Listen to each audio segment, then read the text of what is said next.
Assalamualaikum warahmatullahi wabarakatuh.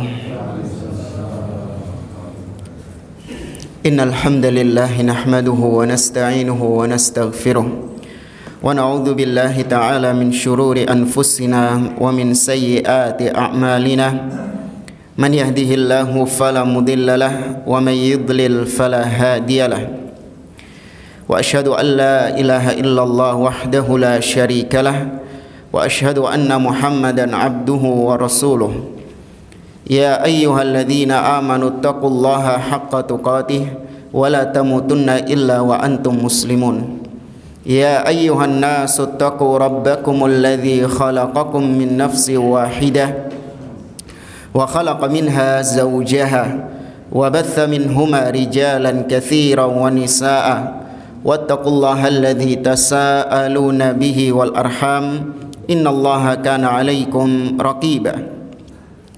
Ya ayyuhalladzina amanu taqullaha wa qulu qawlan sadida yuslih lakum a'malakum wa yaghfir lakum dhunubakum wa may yuti'illaha wa rasulahu faqad faza fawzan 'azima. Amma ba'd. Fa inna asdaqal hadithi kitabullah wa khairal hadi hadi Muhammadin sallallahu alaihi wasallam wa syarrul umuri muhdatsatuha wa kullu muhdatsatin bid'ah wa kullu bid'atin dhalalah wa kullu dhalalatin finnar. Ma'asyiral muslimin, ikhwani fillah rahimani wa rahimakumullah. Kita melanjutkan kembali pembahasan kitab Al-Ushulus Sittah oleh Al-Imam Al-Mujaddid Syekhul Islam Muhammad bin Abdul Wahhab rahimahullahu taala, dengan penjelasan dari Fadilatul Syekh Muhammad bin Shalih Al-Utsaimin rahimahullahu taala. Kita masih membahas tentang al-aslul khamis, landasan yang kelima, yaitu tentang bayanu auliyaillah wa man tashabbaha bihim wa laysa minhum, tentang siapakah wali-wali Allah itu dan orang-orang yang menyerupai wali-wali Allah padahal mereka bukanlah termasuk wali-wali Allah. Tapi pada pertemuan yang lalu kata Syekh Muhammad bin Shalih Al-Utsaimin, bukan termasuk ciri waliullah itu dilihat dari perkara-perkara yang mubah. Seperti waliullah itu dilihat dari pakaiannya, atau dilihat dari makanannya, atau waliullah itu diketahui dari rumahnya, kendaraannya, atau cara berjalannya. Tidak, karena ini perkara-perkara yang mubah, di mana tidak terbedakan antara wali dengan yang bukan wali. Yang penting dia ketika berpakaian, ketika makan, ketika berkendara, dia masih tetap di atas tuntunan syar'i dan tidak terjatuh dalam perkara-perkara yang haram. Ya, kalau ada wali misalnya nggak pakai baju, kan katanya nggak bisa diukur wali itu dari pakaiannya. Ya, apakah yang tidak pakai baju berarti masih diragukan kewaliannya? Maka kita katakan tidak. Karena namanya waliullah adalah orang yang apa kemarin dalam surat Yunus? Alladzina amanu wa kanu yattaqun. Mereka yang beriman dan bertakwa. Di antara bentuk takwa adalah menutup aurat. Maka nggak mungkin waliullah telanjang. Ya, nggak mungkin waliullah melejet, itu nggak mungkin. Wali syaitan mungkin iya. Kalau dalam hal-hal seperti ini iya, maka diketahui kalau dia bukan wali Allah. Tapi kalau dilihat dari hal-hal yang mubah seperti pakai gamis, atau pakai sarung, atau pakai takwa, baju koko, ini tidak menunjukkan bahwa dia waliullah. Kemudian kata beliau, walaysa min syarti waliyillah an yakuna ma'suman la yaghlita wa la yukhti.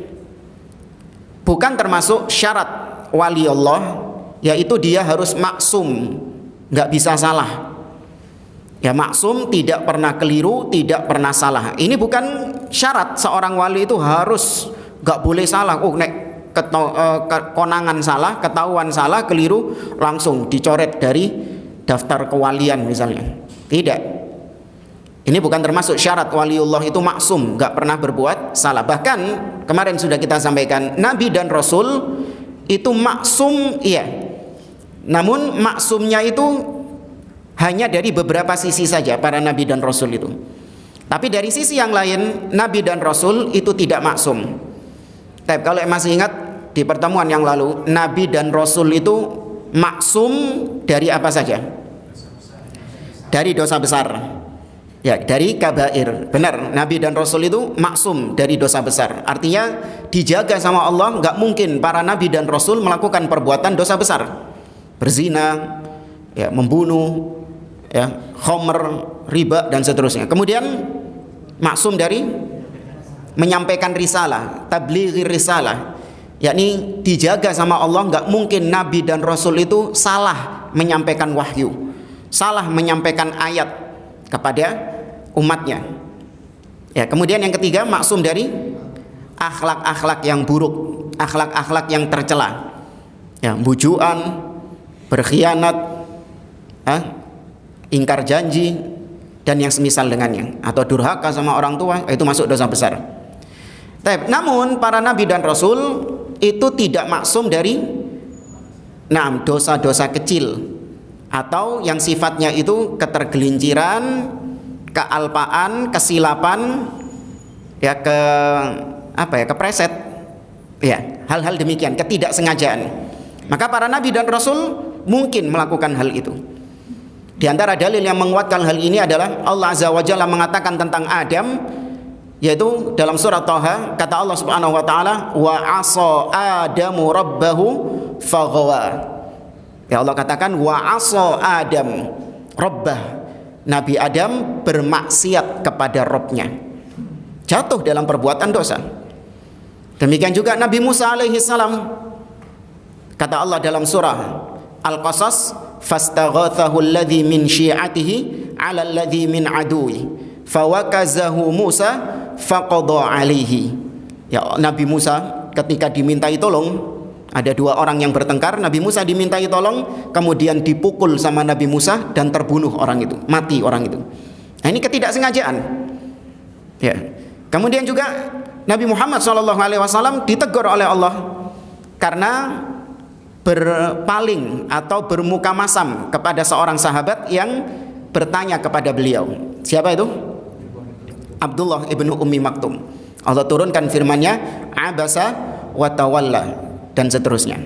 Dan ini yang tadi kita sebutkan, para nabi dan rasul mungkin melakukan kekeliruan, kesalahan yang sifatnya itu yang sifatnya itu hal-hal yang kepleset dan seterusnya.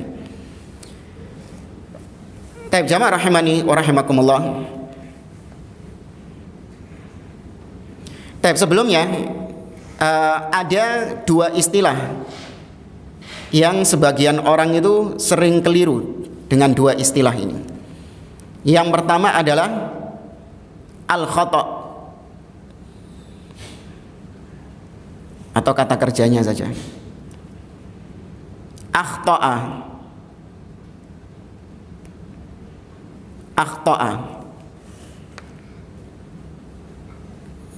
Kemudian yang kedua khata'a. Ini dua kata yang mungkin kalau diterjemahkan ke dalam bahasa Indonesia itu sama-sama memiliki arti apa? Melakukan kesalahan. Melakukan kesalahan. Tapi ternyata bedanya, kalau akhta'a itu adalah kesalahan yang sifatnya tidak sengaja, kekeliruan, kepleset. Berbeda dengan khata'a, itu kekeliruannya itu sifatnya sengaja. Ya, kekeliruan yang disengaja, kesalahan yang disengaja. Nah, akhta'a itu otomatis diampuni sama Allah Subhanahu wa taala. Dosa-dosanya akhta'a ini otomatis diampuni sama Allah Azza wa Jalla sepanjang hamba tersebut menutupinya dengan amal-amal soleh. Berarti nggak butuh taubat. Ya, nggak butuh taubat. Berbeda dengan khata', ya, kalau khata' itu harus bertobat kepada Allah Subhanahu wa taala. Makanya Allah menggunakan kata-kata akhta'a ketika berfirman dalam akhir surah Al-Baqarah. Perhatikan di akhir surah Al-Baqarah, ya Allah mengatakan Rabbana la tu'akhidna in nasina au akhtana. Ya Allah menggunakan kata-kata akhtana, yaitu kesalahan-kesalahan yang sifatnya tergelincir, ketidaksengajaan. Ya, maka itu tidak diazab sama Allah, tidak disiksa sama Allah. Dan tidak butuh tobat, hanya dengan melaksanakan amal-amal soleh itu sudah tertutupi dosa-dosa tersebut. Tapi ini hanya perbedaan dari sisi bahasa. Tapi kita lanjutkan tentang wali yang nggak pernah salah. Makanya di sini disebut wala yukhti. Wali itu tidak pernah salah, menggunakan akhto'a. Ya, tidak pernah tergelincir sama sekali, harus perfect. Ya, menggunakan kata-kata akhta'a yukhti'u. Tapi kemudian kata beliau, bal yajuzu an yakhfa alaihi ba'da ilmi syari'ah wa yajuzu an yashtabiha alaihi ba'da umurid din. Kata beliau, terkadang bisa saja seorang wali itu tidak mengetahui sebagian ilmu-ilmu syariat. Ya, seorang wali itu mungkin dia tidak mengetahui agama, tidak mengetahui sebagian daripada agama ini. Atau mungkin sebagian wali itu masih bingung antara hukum yang satu dengan hukum yang lain, masih ada kebingungan di situ. Ini ditegaskan oleh beliau supaya jangan menganggap namanya wali itu sudah tahu semua ilmu-ilmu agama. Tidak ada yang tersembunyi bagi mereka. Fil ardi wala fis sama. Itu keyakinannya Syiah itu. Ya, orang-orang Syiah mereka meyakini annal a'imma la yakhfa alaihim syai'un fil ardi wala fis sama. Kata mereka bahwasanya para imam-imam itu tidak ada yang tersembunyi bagi mereka di langit ataupun di bumi, weruh kabeh. Ini keyakinan kufur orang-orang Syiah. Ya, karena itu ayat bagi Allah, itu Allah, itu ayat Al-Quran yang menyatakan Allah demikian, innallaha la yakhfa alaihi syai'un fil ardi wala fis sama. Dipakai sama mereka untuk imam-imam mereka. Ayat annal a'imma la yakhfa alaihim syai'un fil ardi wala fis sama. Adapun wali mungkin nggak tahu. Ya, contoh saja Umar ibnu Khattab radhiyallahu taala anhu. Siapa yang tidak atau siapa yang meragukan kewalian Umar ibnu Khattab? Ahlus sunnah sepakat bahwa Umar ibnu Khattab adalah waliullah, manusia terbaik setelah Nabi SAW dan Abu Bakar As-Siddiq. Bersamaan dengan itu, ternyata Umar ibnu Khattab terkadang tidak mengetahui sebagian hadis-hadis Nabi SAW. Di antaranya hadis tentang mengetuk pintu. Ya, hadis tentang mengetuk pintu. Umar nggak tahu. Ya, ini menunjukkan bahwa namanya wali itu bukan berarti dia tahu sembarang kalir, tahu semuanya, tidak. Terkadang ada hal-hal yang tidak diketahui oleh seorang wali. Walihada lamma kana waliyullahi yajuzu an yaghlita lam yajib 'alan nasil imanu bi jami'i ma yaquluhu man huwa waliyun lillah li alla yakuna nabiyan. Oleh karenanya, kalau kita sudah tahu bahwa wali itu mungkin bisa salah, bisa keliru ucapannya, bisa keliru perbuatannya, terkadang nggak tahu tentang ilmu agama, sebagian ilmu agama, maka tidak ada kewajiban bagi manusia untuk mengikuti apapun yang diucapkan oleh si wali itu. Nggak wajib.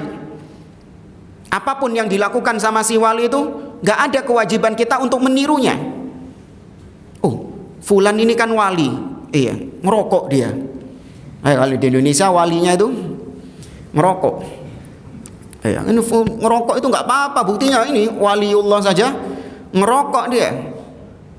Maka kita jawab, tidak ada kewajiban bagi kita. Allah tidak membebani kita untuk mengikuti wali tersebut. Ya, datangkan dalil bahwasanya wali itu wajib diikuti apapun yang dikerjakan tanpa ditimbang apakah yang dikerjakan itu hak ataukah yang dikerjakan itu batil. Nggak ada kewajiban seperti itu. Maka tidak ada kewajiban mengimani apapun yang diucapkan oleh wali. Supaya, kenapa demikian? Ini bukan bentuk kekurang ajaran kepada wali. Wah, kamu ini kurang ajar sama wali, gak mau mengikuti wali kalau salah. Bukan kurang ajar, justru kita mendudukkan wali itu sesuai dengan kedudukannya. Karena kalau dia diikuti, apapun yang diucapkan sama dia, apapun yang dilakukan sama dia harus kita ikuti, harus kita imani, maka kita menaikkan status wali itu menjadi nabi. Iya, yang kayak gitu itu nabi. Kalau nabi, iya, semua ucapannya harus diikuti, semua perbuatannya itu adalah sunnah. Ya, itu baru. Tapi kalau wali tidak. Bal yajibu an yu'rada dzalika jami'uhu ala ma jaa'a bihi Muhammadun sallallahu alaihi wasallam. Yang wajib bagi kita adalah menimbang kembali ucapan si wali ini, menimbang kembali perbuatan wali ini dengan sunnah Nabi sallallahu alaihi wasallam, dengan syariat Nabi sallallahu alaihi wasallam. Sesuai enggak dengan syariatnya Nabi? Fa in wafaqahu qabilahu wa in khalafahu lam yaqbalhu. Kalau sesuai dengan Nabi maka kita terima, tapi kalau menyelisihi Nabi maka kita tidak menerimanya alias kita tolak, meskipun wali. Iya, meskipun wali. Wa illam ya'lam amwafiqun huwa am mukhalif. Tapi bagaimana Ustadz kalau kita nggak tahu apakah ucapannya wali ini menyelisihi Nabi atau mencocoki Nabi? Kita nggak tahu.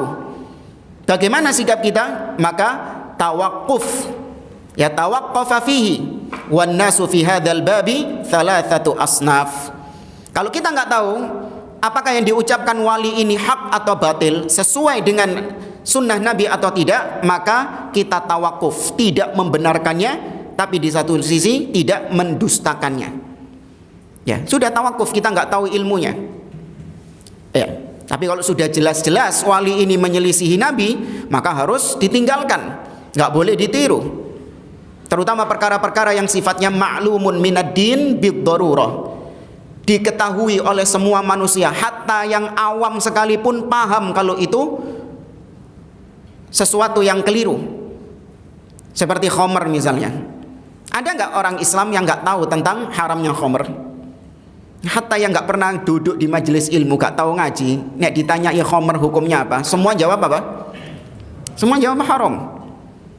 Ya, nah ini ada wali jelas-jelas melakukan perbuatan demikian. Nah, maka kata beliau, manusia, orang-orang tentang masalah wali ini, ya, wali yang keliru, wali yang salah, itu ada tiga model. Tarafan wa wasatun. Dua kelompok itu menyimpang, yaitu ekstrim kanan dan ekstrim kiri. Sedangkan satu kelompok yang ada di pertengahan. Ya, menyikapi wali ini ada tiga kelompok, ekstrim kanan, ekstrim kiri, dan dua-duanya sesat. Sedangkan ada yang pertengahan, dan ini yang hak. Faminhum man idza taqada fi syakhsin annahu waliyun lillah wafaqahu fi kulli ma yadhunnu annahu hadatsa bihi qalbuhu an rabbih wa salima ilaihi jami'a ma yaf'aluhu. Ada kelompok, ya, ini banyak terjadi pada orang-orang Syiah ataupun Sufi, tasawuf, yaitu sebagian orang yang apabila melihat dan meyakini seorang wali, ini ada wali ini, mereka meyakini bahwa dia ini wali, maka wali ini diikuti apapun yang diucapkan, ditaati apapun yang diperintahkan, ditiru apapun yang dilakukan. Karena apa yang dilakukan sama wali tersebut itu adalah ilham dari Tuhan, ilham dari Allah Subhanahu wa taala. Dan dia menyerahkan apapun kepada wali tersebut, ya, dia serahkan dirinya, dia serahkan perbuatannya, akidahnya, dia ikuti wali ini secara totalitas. Ini kelompok yang ghulu, berlebih-lebihan kepada wali. Ini banyak terjadi pada orang-orang Sufi ataupun Rafidhah dan yang satu spesies dengan mereka. Wa minhum man idza ra'ahu qad qala aw fa'ala ma laysa bimuwafiq lisyara' akhrajahu an wilayatillah bil kulliyah wa in kana mujtahidan mukhtian. Kelompok yang lain kebalikannya. Kalau dia dapati ada seorang wali yang keliru, salah, kekeliruan, melakukan kesalahan, maka otomatis mereka mengeluarkan orang itu dari waliullah, dikeluarkan dari jajaran kewalian, tidak lagi dianggap sebagai waliullah. Padahal orang ini salahnya adalah salah ijtihad. Kemarin sudah kita sampaikan, kesalahan itu berjenjang-jenjang, bertingkat-tingkat. Ada kesalahan yang menyebabkan seseorang keluar dari apa? Dari Islam. Ya, kalau ini setuju, dia bukan waliullah. Ya, ada seorang wali misalnya berbuat syirik, maka gimana sikap kita? Bukan cuma waliullah yang kita keluarkan, tapi juga kita keluarkan dari apa? Islam. Karena kesyirikan merupakan pembatal keislaman. Kemudian kalau dia jatuh dalam kesalahan yang sifatnya bid'ah dalam agama, maka na'am, karena seorang wali itu tidak mungkin berbuat bid'ah di dalam agama. Karena wali itu ittiba kepada Nabi SAW, seperti yang ayat yang sudah kita sampaikan dalam surah Ali Imran, Qul in kuntum tuhibbunallaha fattabi'uni. Ciri waliullah adalah ittiba, bukan ibtida', bukan bid'ah dalam agama. Kemudian kalau kesalahannya itu adalah kesalahan berupa kabair, perbuatan maksiat, ya, seorang wali berzina, mungkin? Enggak, maka dia bukan waliullah. Ya. Tapi kalau kesalahannya itu adalah kesalahan ijtihad, salah ijtihad dia, keliru ijtihadnya, maka dia tetap apa? Tetap waliullah. Nah, tapi kalau golongan ini undak dipecat itu, dipecat dari jajaran kewalian, sudah enggak dianggap sebagai wali lagi. Tapi ini kekeliruan. Wa khiyarul umur awsatuha. Nah, sebaik-baik perkara adalah yang pertengahan. Ini berlebih-lebihan sama wali, dan yang ini kelompok Mu'tazilah, ya, mereka meremehkan wali. Ya, mereka mencaci maki wali, bahkan merendahkan para waliullah. Ahlus sunnah tidak, pertengahan. Bagaimana sikap ahlus sunnah? Wa huwa alla yaj'ala ma'suman wala ma'thuman idza kana mujtahidan mukhtian. Ahlus sunnah itu tidak menjadikan wali itu maksum ataupun ma'thum. Maksum artinya yang gak mungkin berbuat salah, sedangkan ma'thum yang selalu berbuat salah. Enggak. Ya, waliullah terkadang berbuat salah, ya terkadang juga benar, sebagaimana manusia pada umumnya. Dan perlu diketahui, seorang wali ketika memang dia jatuh dalam kemaksiatan, jatuh dalam perbuatan dosa, maka wali ini langsung beristighfar kepada Allah Azza wa Jalla. Itu kalau dia benar-benar waliullah. Sebagaimana yang Allah sebutkan, walladzina idza fa'alu fahishatan aw zalamu anfusahum dzakarullah fastaghfaru lidzunubihim wa may yaghfiru dzunuba illallah wa lam yusirru ala ma fa'alu wa hum ya'lamun. Yaitu orang-orang yang apabila mereka jatuh dalam perbuatan dosa, kekejian, atau mendolimi diri mereka sendiri, maka mereka ingat kepada Allah dan mereka beristighfar kepada Allah Azza wa Jalla. Ya, maka bukan termasuk syarat wali itu suci dari dosa, enggak pernah berbuat dosa sama sekali, tidak. Seorang wali kalau jatuh dalam perbuatan dosa langsung istighfar, bertaubat kepada Allah Azza wa Jalla. Fala yatba' fi kulli ma yaquluhu wa la yahkum alaihi bil kufri wal fisqi ma ijtihadi. Maka ahlus sunnah tidak serta-merta mengikuti wali tersebut dalam apapun yang diucapkannya. Ya, enggak, apa istilahnya, norok buntek. Ya, enggak norok buntek, apapun yang diucapkan sama wali melok pokoknya, tidak. Ya, dan di sisi yang lain tidak gampang-gampang mengkafirkan seseorang, tidak gampang-gampang ngecap seseorang itu sebagai orang yang fasik, dikeluarkan dari wali karena hanya sekedar salah ijtihad, keliru ijtihadnya, tidak. Wal wajib 'alan nasi ittiba'u ma ba'atsallahu bihi rusulah. Yang wajib bagi kita adalah mengikuti apa-apa yang Allah turunkan kepada Rasulnya, yang dengannya Allah mengutus para Rasulnya.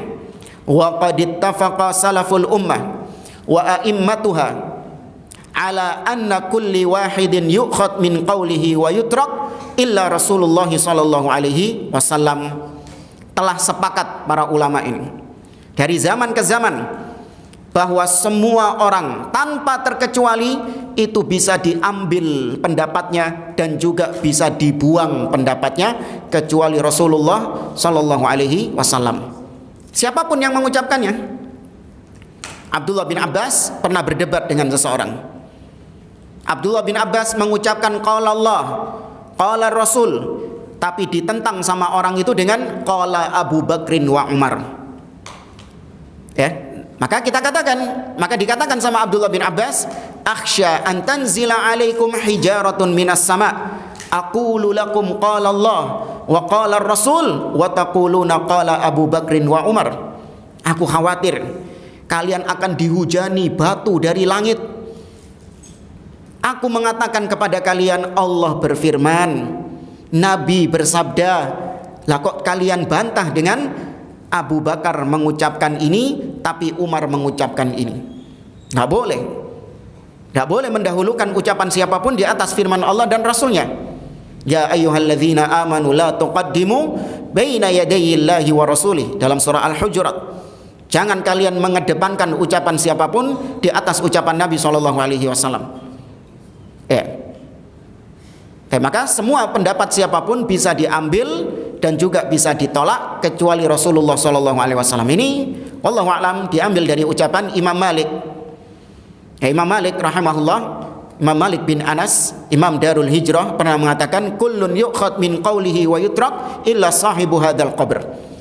Semua orang bisa diambil ucapannya dan juga bisa ditolak kecuali yang di kuburan itu. Dan beliau menunjuk kuburnya Nabi SAW. Ya, pernah lihat di YouTube atau medsos gitu, tentang video ana di medsos itu membawakan tentang materi ini, bahwa semua orang bisa diambil ucapannya dan bisa ditolak kecuali Rasulullah SAW. Ada yang komen gini, termasuk inti Ustadz ya, bisa ditolak ucapannya. Saya bilang iya. Harusnya saya bilang iya, kalau bisa jawab di situ iya. Siapa yang bilang kalau khusus saya ya? Ya kalau saya jangan ditolak ucapannya. Ya khusus saya dan Nabi jangan ditolak. Enggak. Hatta kita sendiri tolak ucapannya. Ya ambil apabila itu sesuai dengan kebenaran, dan tolak apabila menyelisihi kebenaran. Ya kainan man kana, siapapun orangnya kecuali Nabi SAW. Wa hatta Abu Bakar dan Umar, seandainya, ini kita katakan seandainya Abu Bakar dan Umar mengucapkan sesuatu yang menyelisihi Nabi SAW. Ucapan siapa yang kita ambil? Nabi SAW. Nah, ini yang sering diucapkan oleh sebagian orang. Nabi jelas-jelas mengatakan kullu bid'atin dhalalah, semua bid'ah sesat. Tapi Umar bilang, apa? Ni'matil bid'atu hadhihi, sebaik-baik bid'ah adalah ini. Oh, berarti ada bid'ah hasanah kata Umar. Tuh, tapi Nabi bilangnya semua bid'ah sesat. Oh iya, tapi kata Umar ada bid'ah hasanah.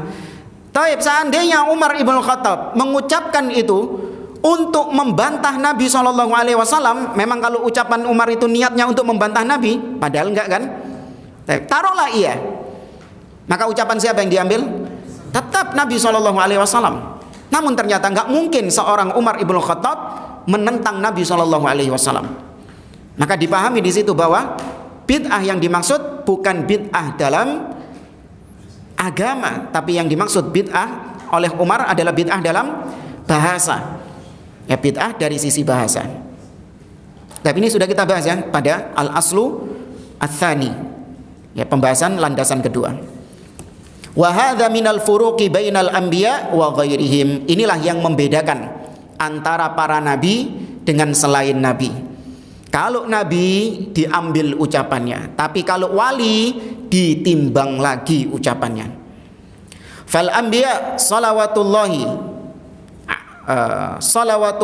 alaihi, mestinya alaihim. Salawatullahi alaihim di situ apa? Alaihim ya. Iya, keliru ini. Salawatullahi alaihim wa salamuhu yajibu lahum al-imanu bi jami'i ma yukhbiruna bihi 'anillahi 'azza wa jalla wa tajibu ta'atuhum fima ya'murun bi khilafil awliya fa innahum la tajibu ta'atuhum fi kulli ma ya'muruna bih. Maka para nabi dan rasul wajib mengimani apapun yang dikabarkan oleh mereka. Jadi kalau ada nabi ngomong, seorang nabi berbicara, apapun yang diucapkan sama nabi ini masuk akal, enggak masuk akal, sesuai dengan keinginan kita atau enggak sesuai dengan keinginan kita, wajib diapakan? Wajib diimani. Kalau itu perintah, dikerjakan. Kalau itu larangan, ditinggalkan. Enggak ada tawar-menawar. Allah mengatakan, "Fala wa rabbika la yu'minun hatta yuhaqqimuka fima syajara bainahum." Thumma la yajidu fi anfusihim harajan mimma qadaita wa yusallimu taslima. Ya, berserah diri kepada Nabi, menyerahkan semua putusan-putusan kepada Nabi SAW. Allah Azza wa Jalla mengatakan, kata Allah Subhanahu wa taala, apa pertamanya? Idza qadallahu wa rasuluhu amran an yakuna lahu al-khiyaratu min amrihim. Maka nalin nabi bukan.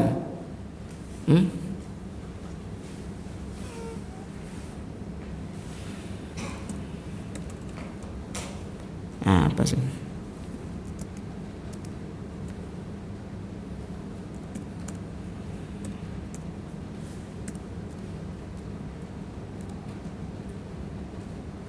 Ya, wa ma kana lil mu'minin wala mu'minatin idza qadallahu wa rasuluhu amran an yakuna lahumul khiyaratu min amrihim. Tidak pantas bagi seorang mukmin, laki-laki ataupun perempuan, kalau Allah dan Rasulnya sudah menetapkan suatu ketetapan hukum, kemudian dia cari-cari hukum selain itu. Enggak boleh. Enggak pantas seorang mukmin seperti itu. Maka berarti Nabi harus diimani apapun yang dikabarkan oleh beliau. Contoh di antara yang dikabarkan oleh Nabi SAW yaitu tentang sifat-sifat Allah. Nabi mengabarkan bahwasanya Allah Subhanahu wa taala yanzilu rabbuna kulla lailatin ila sama'id dunya hina yabqa thuluthul lailil akhir. Rabb kita turun ke langit dunia setiap malam pada sepertiga malam terakhir. Ini yang mengabarkan siapa? Nabi SAW. Maka kewajiban kita membenarkan, kita imani apa yang diucapkan oleh Nabi. Nggak boleh ditolak. Gak masuk akal. Kan sepertiga malam terakhir ini terjadi 24 jam. Masa Allah keliling-keliling, itu akalmu itu. Itu lah ndasmu itu kayak gitu itu kan. Nabi mengatakan bahwa Allah turun, tetapkan Allah Subhanahu wa taala turun. Nggak boleh ditolak. Itu kalau Nabi wajib diimani apapun yang diucapkan. Kemudian juga suatu ketika Nabi SAW pernah bersama para sahabat-sahabatnya. Nabi menceritakan, bainama rajulun yasuqu baqaratan idh raqibaha wa darabaha faqalat ma khuliqna li hadha innama khuliqna lil hiratha. Suatu ketika kata Nabi, ada seseorang yang sedang menggiring sapi-sapinya. Ternyata dia ketika menggiring sapi-sapinya itu dipukul-pukuli sapinya itu, ditunggang-tunggangi, dipukul-pukuli sapinya. Maka si sapi mengatakan, ma khuliqna li hada innama khuliqna lil hiratha. Kami diciptakan bukan untuk dipukuli, tapi kami diciptakan untuk membantu bercocok tanam, membantu pertanian. Para sahabat yang mendengar cerita itu mengatakan, subhanallah, baqaratun tatakallam. Subhanallah, itu sapi yang ngomong gitu ya Rasulullah. Maka Nabi mengatakan, "Na'am, iya. U'minu bihadza." Aku percaya dengan kisah sapi bisa ngomong ini. Wa yu'minu Abu Bakrin wa Umar. Demikian juga Abu Bakar dan Umar. Enggak ada di situ Abu Bakar dan Umar. Ya, tapi Nabi tahu sifatnya dua orang ini. Kalau diceritani sama Nabi, Bahkan kisah-kisah yang nggak masuk akal sekalipun, Abu Bakar dan Umar pasti yakin dengan aku, pasti percaya dengan ceritaku ini. Antum bisa bayangkan gimana sapi bisa ngomong ya? Antum ketika ada di situ misalnya, di kejadian itu Nabi menceritakan sapi bisa ngomong. Bayangan antum, kok isok sapi bisa ngomong? Wah, bahasa Arab mana? Iya, antum bayangkan sapi gitu. Cingure sapi itu yang biasanya umbelen itu ambil ngomong ma khuliqna li hadza wa fasih bisa ngomong sama. Ya, menungsoe durung tentu iso ngomong bahasa Arab. Sapi ini bisa ngomong bahasa Arab. Tapi karena berhubung yang menceritakan ini adalah siapa? Nabi SAW, maka wajib untuk diimani. Beda kalau yang cerita ini adalah selain Nabi. Saya misalnya, anak yang cerita ini sama antum. Anak tadi perjalanan dari rumah ke Kampung Baru sini, nginjek ekornya kucing, terus dipisui anak sama kucingnya misalnya. Percaya antum? Hah? Percaya? Oh, bahaya. Percaya? Anak yang cerita, bukan Nabi yang cerita. Anak yang cerita ini. Hah? Percaya apa enggak? Jangan percaya. Nah, yang terjadi demikian. Wali-wali itu apapun yang diceritakan dipercaya ambek wong-wong. Sing khoyal-khoyal anak saya mengunjungi Masjid Nabawi. Saya berziarah ke makam Nabi, maka tiba-tiba makam Nabi goyang. Ya. Kemudian keluar Rasulullah. Dipercaya gitu. Kenapa? Wali sing ngomong. Ya kan? Yang berbicara adalah wali. Kisah-kisah yang khayal, anak mengunjungi surga, anak ketika di Madinah bertemu dengan Nabi SAW.